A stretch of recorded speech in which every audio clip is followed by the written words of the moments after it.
आज तक मैं हमेशा ये सोचता था कि काश मुझे भी भगवान तिरुपति बालाजी का वो प्रसाद वाला लड्डू खाने का मौका मिले। लेकिन आज मैं बहुत शुक्रगुजार हूँ कि मुझे वहाँ का प्रसाद खाने का मौका कभी नहीं मिला। कम से कम मेरे शरीर में गाय और सूअर की चर्बी तो नहीं है। नमस्ते Bharat, this is Viren Mishra. Welcome to the Viren Mishra show.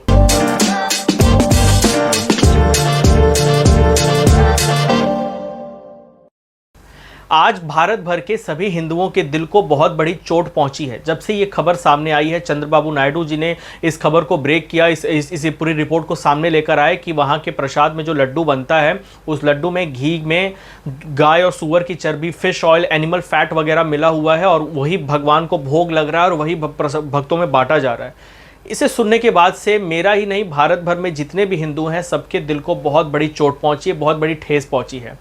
जब 1857 में 1857 में गाय और सूअर की चर्बी भारत में उपयोग में लाई गई थी कार्ट्रिजेस में, उसमें पूरे देश में बगावत हो गई थी। लेकिन आज हमारे देश में किसी भी तरह का बहुत बड़ा आंदोलन हमें देखने को नहीं मिल रहा है। मैं आपसे यहाँ पर सड़क पे उतरकर आगजनी करने की बात नहीं कर रहा हूँ, लेकिन एक बात मैं आपको बताना चाहूँगा कि हिंदू सहिष्णु है, हिंदू बहुत ही ज़्यादा टॉलरेंट है, इसीलिए वो शांत तरीके से न्याय की मांग कर रहा है। लेकिन अब ऐसा लगता है कि इसके न्याय की इस मांग को ठंडे बस्ते में कहीं ना कहीं डाल दिया जाएगा, जो कि पहले से भी होता आ रहा है। आखिर हिंदू आस्था को ठेस पहुँचाकर भारत में आप आराम से घूम फिर सकते हैं, क्योंकि कोई भी हिंदू आपका सर तन से जुदा करने नहीं आने वाला है। तिरुपति बालाजी मंदिर में हर साल लगभग 500 करोड़ रुपए तक के लड्डू बिक जाते हैं प्रसाद वाले, और 500 करोड़ रुपए के लड्डू बेचने के बाद उन 500 करोड़ रुपयों को किस तरह से तिरुपति बालाजी का ट्रस्ट इस्तेमाल करता है, इसके ऊपर भी एक बहुत बड़ा सवालिया निशान, एक बहुत बड़ा क्वेश्चन मार्क खड़ा हो चुका है।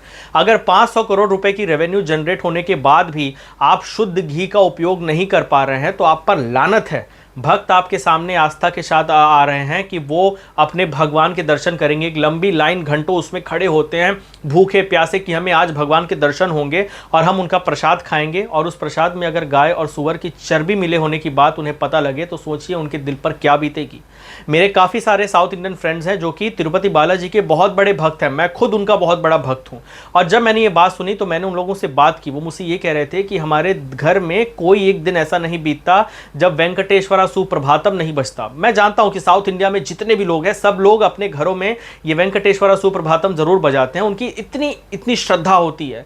आप सोचिए जब उन लोगों के पास आज वो तिरुपति बालाजी का वो लड्डू पहुंचा होगा तो उनके दिल पर क्या बीती होगी।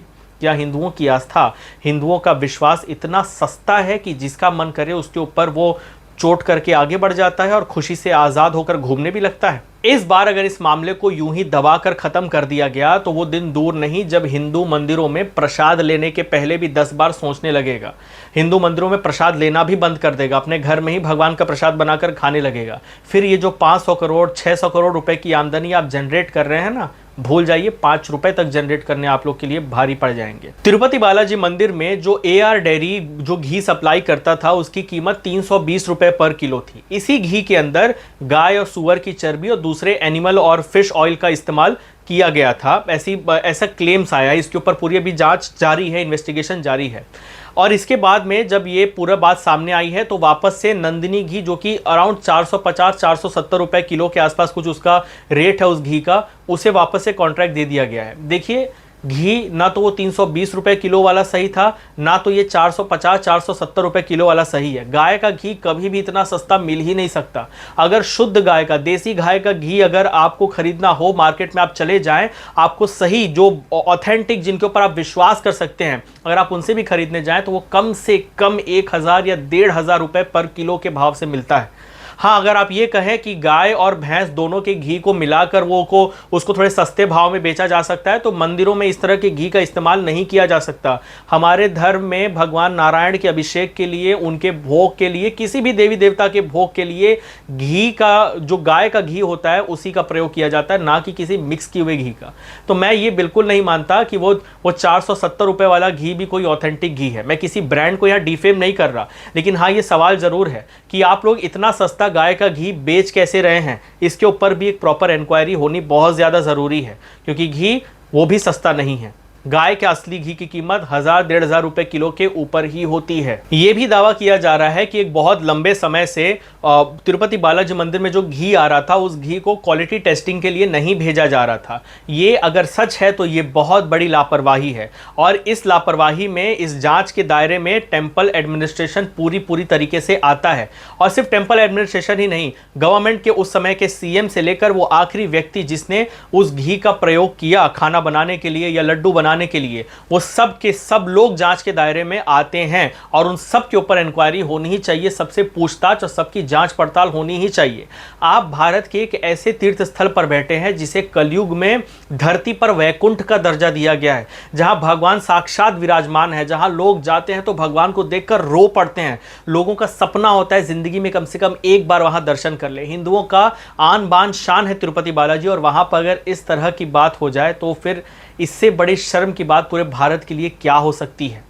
इस मामले में जगन मोहन रेड्डी से लेकर आखिरी व्यक्ति जितने भी लोग इन्वॉल्व थे सबकी जांच होनी चाहिए और जो भी इसमें दोषी हैं उन सब के ऊपर सज़ा तो होनी ही चाहिए।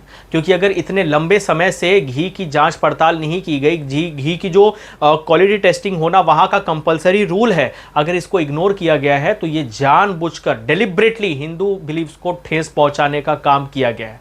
और ये काम कौन कर रहा है ये मुझे आपको बताने की ज़रूरत नहीं है। कम से कम मैं आप लोगों से इतनी मैच्योरिटी की एक्सपेक्टेशन कर सकता हूं कि आप लोग इस बात को समझ सकते हैं कि ये काम किसका होता है। शुक्र करिए कि हमारे देश का हिंदू बहुत ही ज्यादा टॉलरेंट है, इसलिए शांत रहकर आपसे हाथ जोड़कर न्याय की अपील कर रहा है।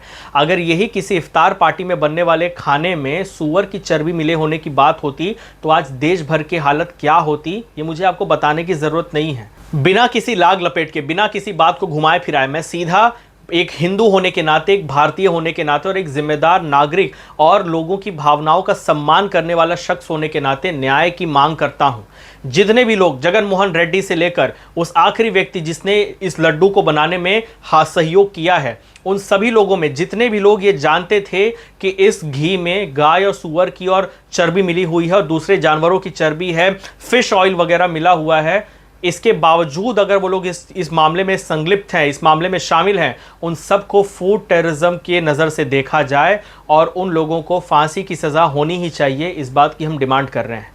आपने हिंदुओं की सबसे बड़ी आस्था के साथ में खिलवाड़ किया है और इस खिलवाड़ को बर्दाश्त नहीं किया जा सकता। इसके साथ साथ इन्वेस्टिगेशन प्रॉपर तरीके से होने के बाद जो लोग अनजाने में इस चीज में इन्वॉल्व हो गए थे, जिन लोगों को इस बात की पूरी जानकारी थी ही नहीं, उन लोगों को भी लापरवाही की सजा तो मिलनी ही चाहिए। क्योंकि कहीं ना कहीं आप इस चीज के दोषी हैं। अगर आप वहां पर बैठे हैं और आपको पता है कि इसकी क्वालिटी टेस्टिंग नहीं हो रही तो ये आपकी लापरवाही थी जो आपने उसकी क्वालिटी टेस्टिंग की मांग नहीं की, और आपकी इस लापरवाही के कारण भी कहीं ना कहीं ये गाय और सूअर की चर्बी मंदिर के अंदर पहुंच गई। जिस कंपनी ने इस घी को मैन्युफैक्चर किया, घी को प्रोड्यूस किया और वहां मंदिर में सप्लाई किया, उस कंपनी के ऊपर लाइफ टाइम बैन लगना बहुत ही ज्यादा जरूरी है, ताकि बाकी सभी कंपनीज को मैसेज जाए कि सिर्फ हिंदू आस्था के साथ ही नहीं, पब्लिक हेल्थ के साथ, पब्लिक की बिलीफ के साथ में खिलवाड़ करना कितना भारी पड़ सकता है। जिस कंपनी ने ये घी सप्लाई किया तिरुपति बालाजी मंदिर में, उस कंपनी को ना सिर्फ घी बल्कि किसी भी तरह का फूड प्रोडक्ट लाइफ टाइम बनाने के लिए पूरी तरह से बैन लग जाना चाहिए। उस कंपनी के ऊपर ताला लगना बहुत ही ज्यादा जरूरी है। बाकी लोगों को मैसेज मिलना बहुत ही ज्यादा जरूरी है। साथ ही साथ भारत में जितने भी बड़े तीर्थ स्थल हैं जहां पर भारी संख्या में प्रसाद बनाया जाता है, उन सब के ऊपर और सभी डेयरी कंपनीज के ऊपर भी तुरंत इंक्वायरी बैठा देनी चाहिए और इस बात की जांच पड़ताल होनी ही चाहिए कि यहां पर जो प्रसाद बनाने के लिए घी, तेल और दूसरे फ्रूट प्रोडक्ट्स का इस्तेमाल किया जा रहा है, ये सब प्रोडक्ट्स आ कहां से रहे हैं और क्या इनकी quality testing up to mark है, क्या जो स्टैंडर्ड लिमिट सेट हुए हैं, जो स्टैंडर्ड्स को सेट किया गया है, क्या उसके ऊपर ये खरे उतरते हैं। अगर नहीं उतरते हैं तो इन लोगों के ऊपर भी बैन लगना बहुत ज्यादा जरूरी है, तब तक जब तक ये लोग सही तरीके से उस क्वालिटी टेस्टिंग को पास करने में कामयाब न हो जाएं। क्योंकि यहां पर बात सिर्फ विश्वास की नहीं है, यहां पर बात पब्लिक हेल्थ की भी है। इसी के साथ साथ पवन कल्याण जी ने जिस टेंपल प्रोटेक्शन बोर्ड की बात की है, उस टेंपल प्रोटेक्शन बोर्ड को बनाना चाहिए और जल्द से जल्द बनाना चाहिए। ये भी मेरी एक डिमांड इस वीडियो में है। और इस टेंपल प्रोटेक्शन बोर्ड में, इस टेंपल एडमिनिस्ट्रेशन बोर्ड कह लो, प्रोटेक्शन बोर्ड कह लो, जो भी इसका नाम दिया जाए, इस बोर्ड में नॉन हिंदूज को शामिल नहीं किया जाएगा। यहां पर बात किसी प्रॉपर्टी मैनेजमेंट की नहीं हो रही है, यहां पर बात हो रही है हिंदू धर्म के रीति रिवाजों को, हिंदू धर्म के एडमिनिस्ट्रेशन को, हिंदू धर्म के मंदिरों को कंट्रोल करने के लिए एडमिनिस्ट्रेशन एडमिनिस्ट्रेशन वहां का रन करने की स्मूथ तरीके से, ताकि किसी की भावनाएं भविष्य में जाकर आहत ना हो, इसके लिए इस बोर्ड को फॉर्म करने की बात की जा रही है। मंदिरों को प्रोटेक्ट करने के लिए बात की जा रही है, ताकि आगे चलकर इस तरह की घटनाएं वापस से हमें हमारे भारत में ना देखना पड़े। इसका फॉर्मेशन भी जल्द से जल्द होना बहुत ही ज्यादा जरूरी है। इसके साथ साथ मंदिरों में कितना पैसा जमा होता है, मंदिरों में कितना पैसा खर्च होता है, सैलरी देने में कितना खर्च होता है, फूड प्रोडक्ट्स में कितना खर्च होता है, और चैरिटी में जो भी खर्च होते हैं, जितने भी खर्चे हैं A to Z, और उसके बाद कितना पैसा बचता है, उस बचे हुए पैसे का क्या उपयोग किया जा रहा है, इन सब की डिटेल पब्लिक कर देनी जानी चाहिए, क्योंकि इससे पब्लिक में आस्था बढ़ेगी। और इसके साथ साथ वो लोग जो ये कहा करते हैं कि मंदिरों में पैसा देना तो व्यर्थ है, मंदिरों में पैसा देकर होगा क्या, उन लोगों को भी पता लगे कि मंदिरों का पैसा कहां कहां जाता है। आखिर लोगों तक सच पहुंचना बहुत ज़्यादा ज़रूरी है। मंदिरों पर सवाल उठे, मंदिरों के ऊपर लोगों का विश्वास कम होने लगे, ये भारत के लिए बहुत ही ज़्यादा नुकसानदेह है। हम उस भारत से बिलोंग करते हैं जहां पे टेम्पल इकोनॉमी की बात हो रही है। टेम्पल इकोनॉमी एक सक्सेसफुल मॉडल कहा जाता है। अगर ऐसे ही भारत में, हमारे इस भारत में अगर इस तरह से मंदिरों पर लोगों का विश्वास उठने लगेगा, तो ये बहुत बड़े डिस्ट्रक्शन की तरफ भारत को ले जा सकता है। और उस डिस्ट्रक्शन से बचाने के लिए, उस सिविलाइजेशन के डिस्ट्रक्शन को बचाने के लिए ये कदम उठाने बहुत ज़्यादा ज़रूरी है।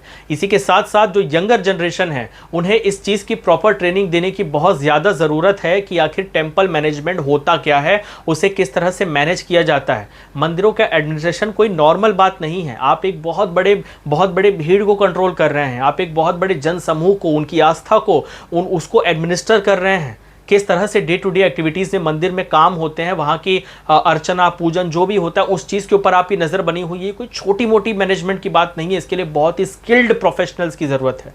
और इसीलिए मंदिरों की एडमिनिस्ट्रेशन के लिए, मंदिरों के प्रोटेक्शन के लिए लोगों को ट्रेनिंग दी जानी बहुत ज़्यादा ज़रूरी है, जिसी तरह से MBA के जो स्टूडेंट्स होते हैं उन लोगों को दी जाती है। अगर आप लोग मेरी इस बात से एग्री करते हैं, अगर आप खुद तिरुपति बालाजी भगवान के भक्त हैं, एक सनातनी हैं, एक हिंदू हैं, एक भारतीय हैं, तो इस वीडियो को शेयर ज़रूर करिएगा, क्योंकि जब आप लोग इस वीडियो को शेयर करते हैं तो मेरी ये वीडियो सही लोगों तक पहुंच पाती है, और सही लोगों को सही ज्ञान जो मैं बिना किसी लाग लपेट के यहाँ पर देता हूँ, जो रिसर्च करके आप लोगों तक लेकर आता हूँ, वो सही लोगों तक पहुँच पाती है, और मेरे वीडियो को इससे काफ़ी फ़ायदा होता है।